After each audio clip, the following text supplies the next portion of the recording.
মহান স্বাধীনতা দিবস আগামীকাল। জাতীয় স্মৃতিসৌধে মুক্তিযুদ্ধের শহীদদের শ্রদ্ধা জানাবেন রাষ্ট্রপতি, প্রধানমন্ত্রী সহ সর্বস্তরের মানুষ। সৌধ প্রাঙ্গণে নামবে লাখো মানুষের ঢল। প্রস্তুত সাভারের জাতীয় স্মৃতিসৌধ। সাভার প্রতিনিধি কামরুজ্জামানের তথ্য, ছবি নিয়ে ডেস্ক রিপোর্ট।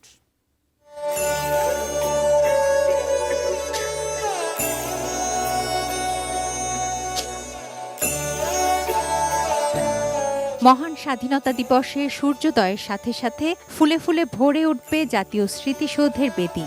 মহান মুক্তিযুদ্ধের বীর শহীদদের প্রতি শ্রদ্ধা নিবেদন করবেন রাষ্ট্রপতি, প্রধানমন্ত্রী, মন্ত্রিপরিষদের সদস্য, রাজনীতিক, বিদেশি কূটনীতিক সহ সর্বস্তরের মানুষ। প্রস্তুত জাতীয় স্মৃতিসৌধ।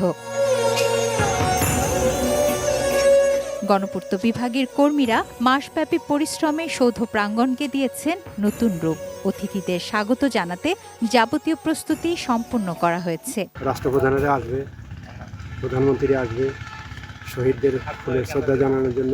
সবাই যেন দেখে ভালো বলে, এই জন্য আমরা কাজ করতেছি। ইলেকট্রিশিয়ান কাজ, লাইটের কাজ, সিসি ক্যামেরা, এগুলোর কাজ এখানে করি। ভালোই লাগে, কারণ দেশের প্রতি একটা বড় একটা ইভেন্টের সময় এই কাজগুলো করা মানে একটা গর্বিত কাজ।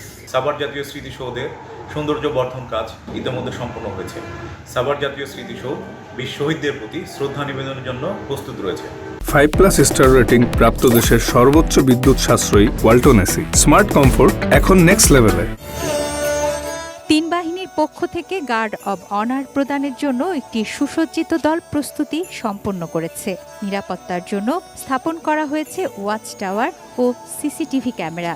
থাকবে কয়েক স্তরের নিরাপত্তা বলয়। জাতীয় স্মৃতিসৌধ থেকে আমিনবাজার এবং আশপাশের এলাকায় থাকবে সাদা পোশাকে গোয়েন্দা পুলিশের নজরদারি। ডিগনিটরি যারা এখানে আসবেন, শ্রদ্ধা নিবেদন করবেন, তারা যেন নির্বিঘ্নে এখানে আসতে পারেন এবং এখান থেকে শ্রদ্ধা নিবেদন করে নিজ নিজ গন্তব্যে পৌঁছতে পারেন।